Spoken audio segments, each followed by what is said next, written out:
everyone, welcome back to DIY Beauty on Purpose. Today I am bringing you 3 DIY projects using trashed recycled items and turning them into beautiful treasures.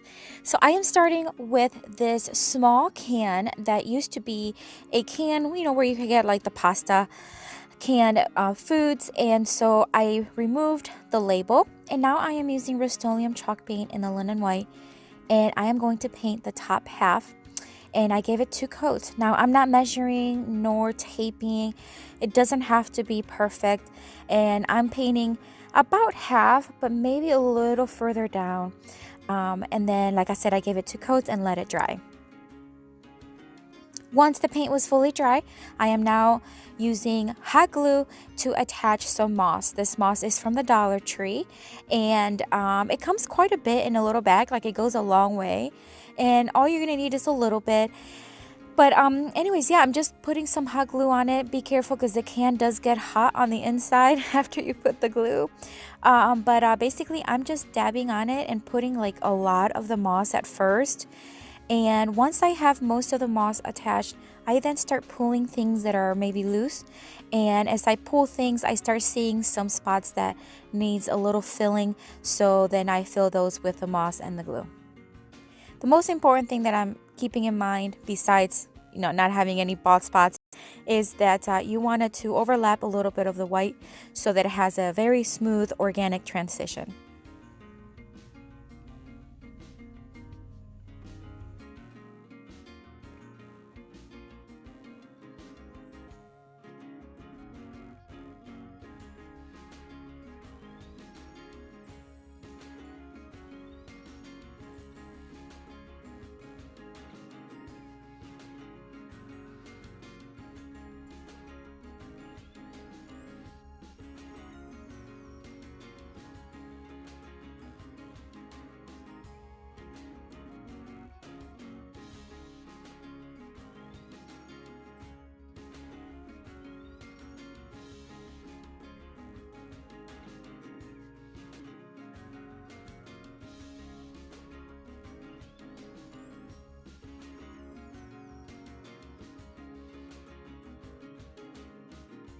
Alright, so after the moss was attached and I had it to kind of where I was happy with it, I am now going to take some jute twine and I'm just going to tie it right around the middle there where the paint and the moss meet, and I'm just going to tie it with a simple knot.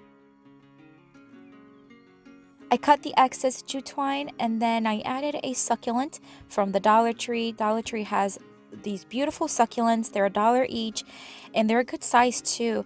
I grabbed several of them, and for this particular pot here I am using the lighter color one because it just complements the look very well. And then after this we'll be all done. Look how cute this is. Seriously, like I would love to make maybe some other size ones, larger ones and medium sized ones, and put them all together. I think that would look super cute.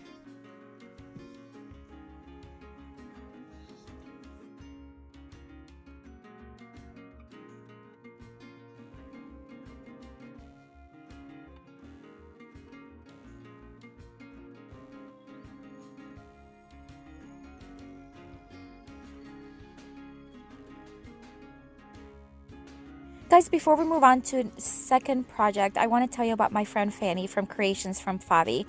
She has a YouTube channel similar to mine. She creates beautiful DIY home decor, farmhouse style, using Dollar Tree items. She does boho chic. She just has great taste and some really creative ideas for you. When you're done watching this video, check out her channel. I have it linked down below in my description box. You'll love her videos. Show her some love and tell her that you came from me, that I sent you, and I promise you, you will not be disappointed.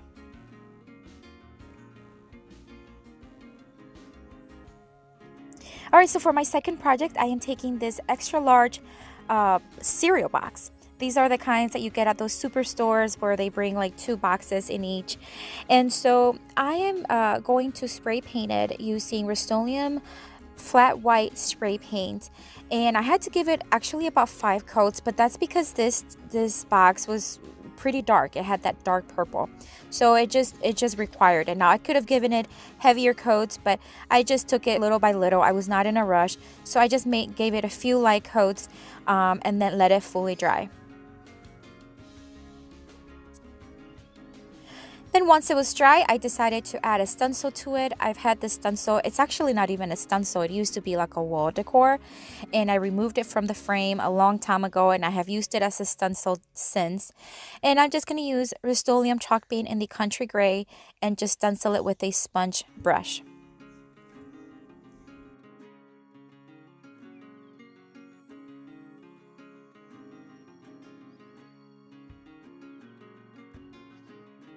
Alright, so then I am now going to take 4 paint stirring sticks that you can get these at the hardware store. You can also order them plain, but I already had these on hand because every time I buy paint, they gave me a couple.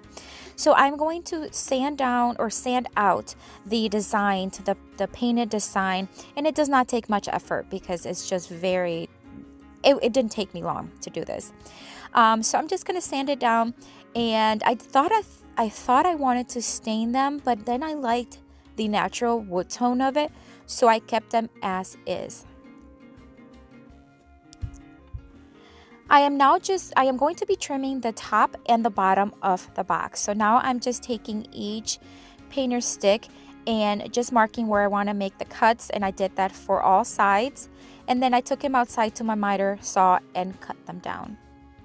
Before I attach the trim, I do want to make a couple holes on each side of the box because I will be adding some handles to it. And as you can see, I left the top flaps on the box instead of cutting them, and I just folded them down to add a little bit more stability to the box, even though the box is pretty sturdy. So here I am adding some Dollar Tree rope. I like to use some painter's tape on the edges so that it can be threaded easier. And I'll do this to the other side as well.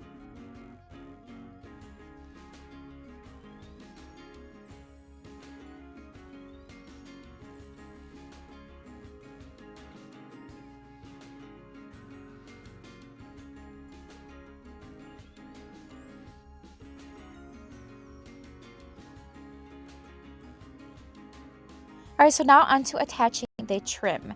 I'm going to be using my electric stapler. I could have used wood glue or hot glue or even E6000, I think would have been great. But I decided to staple it, and my first original thought was to obviously staple it from the inside so that you don't see the staples. However, I thought the staples that I had in my stapler gun, which is the smallest size I had, I thought it was going to be small enough.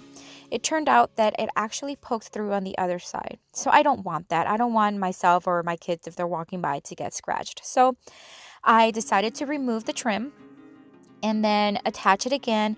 And in this time, I decided to staple it from the front yes. And I just decided to add one in each side so it looks a little bit more like designed, like a detail, like a decorative detail. And the flap on the inside prevented it for it to go through because the flap is not flush with the box. I don't know if that makes sense, but it didn't go all the way through on the other side because obviously I didn't want my vinyl, or which is what I'm using this box for, is to store my vinyl. I don't want it to get scratched. But look how cute this looks. It's such a large box, and I needed it so bad to store my vinyl and my contact paper, and I have plenty of room to even add a couple more or a few more. I just thought it was great use of a cereal box that otherwise would have been thrown away.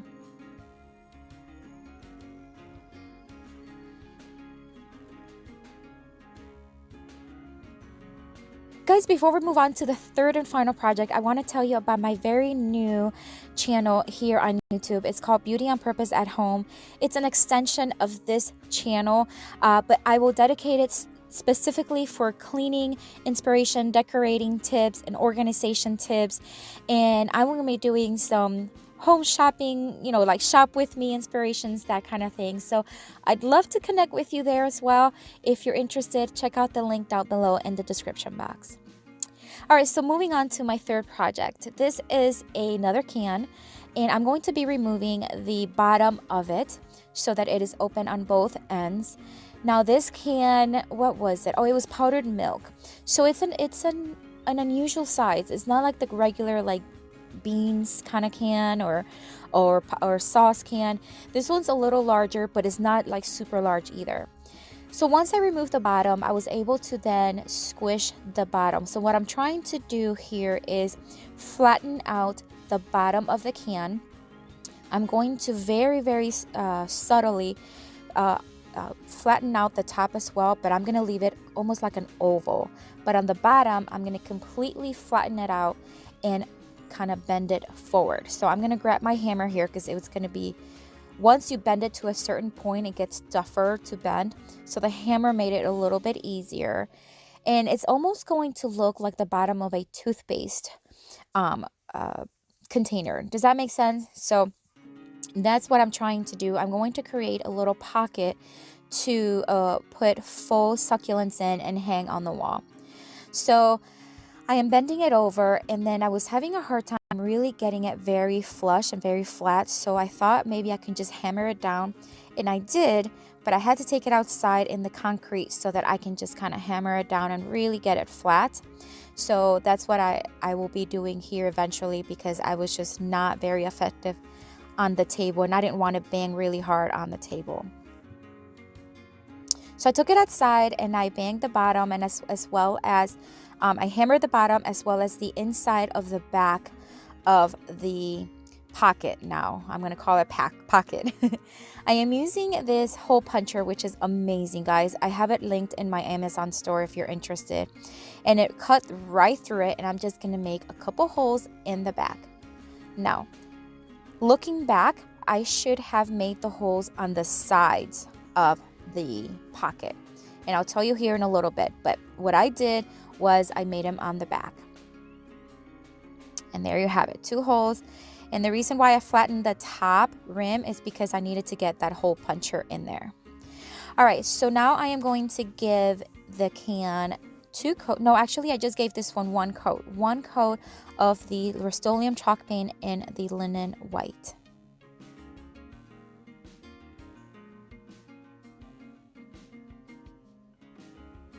And I'm also going to paint the inside back of it, because you could probably see that when you hang it.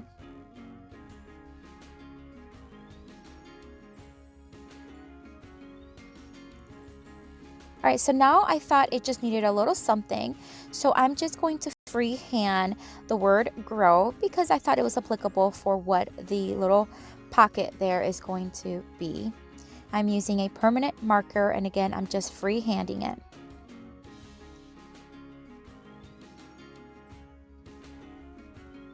And then I decided to grab my thicker permanent marker just to add a little bit of distress on the rim and on the pocket itself.